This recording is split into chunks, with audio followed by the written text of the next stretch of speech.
Und bei mir im Studio ist jetzt Marie-Louise Beck vom Zentrum für liberale Moderne. Sie ist eine ehemalige Grünen-Politikerin und war bis 2017 Sprecherin ihrer Fraktion für die Osteuropa, speziell auch die Russlandpolitik. Frau Beck, ich grüße Sie.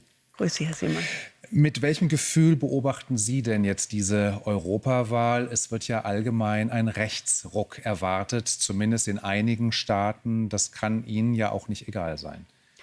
Ich glaube, wir haben es nicht für möglich gehalten, dass diese Europäische Union sowohl von innen heraus als auch von außen so unter Druck geraten würde. Und ich glaube, es ist keine Übertreibung zu sagen, es ist nicht ausgeschlossen, dass dieses Europa zerbröselt, wenn wir nicht sehr genau verstehen, wo die Feinde Europas sitzen und wie wir auch gegen sie vorgehen. Das sind Feinde außen, das ist Russland, und das sind Feinde innen, das sind die extremistischen, die rechtsextremistischen und linksextremistischen Kräfte.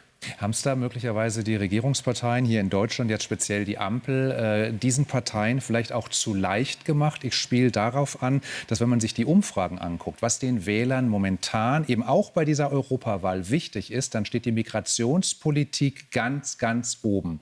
Noch vor Verteidigung, noch vor Klimaschutz. Das war vor einigen Jahren ja noch ganz anders. Werden da von der Politik nicht die richtigen Angebote gemacht oder die richtigen Antworten gegeben? Erwarten die Menschen da offenbar etwas anderes? Ich glaube, dass tatsächlich die Migration eine Herausforderung ist, die wir ja sehen. Zum Beispiel sehr stark in der Auseinandersetzung, wie hältst du es mit Israel?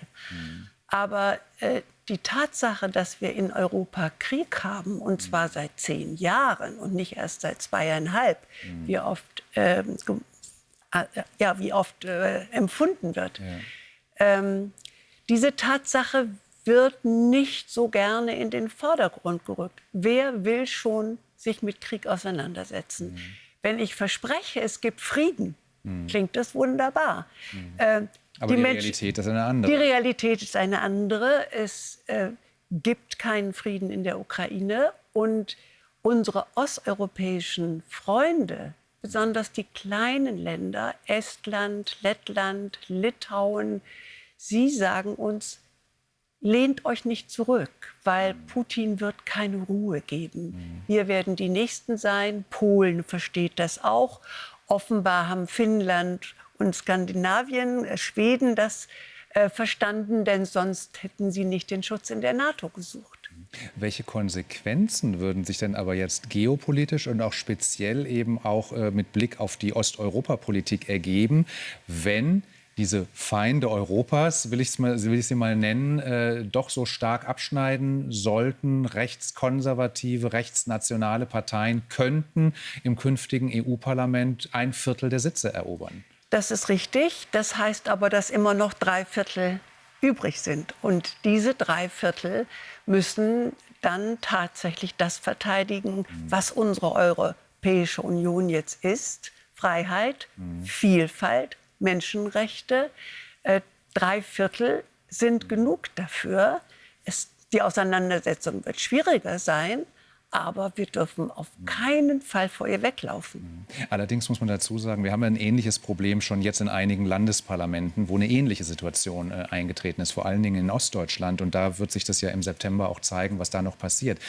Im Europaparlament oder innerhalb der EU, da haben wir ja aber jetzt auch noch das Problem, dass in vielen Fragen das Einstimmigkeitsprinzip herrscht. Und wenn man dann europäische Gegner oder Gegner der europäischen Idee da drin sitzen hat, das wird nicht leicht.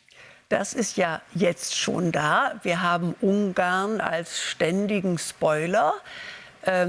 Und die Europäische Union hat es, glaube ich, nicht für möglich gehalten, dass Länder, die schon Teil der Europäischen Union sind, tatsächlich sich extrem entwickeln könnten. Also es gibt gar keine Vorstellungen und keine Vorkehrungen für diesen Fall.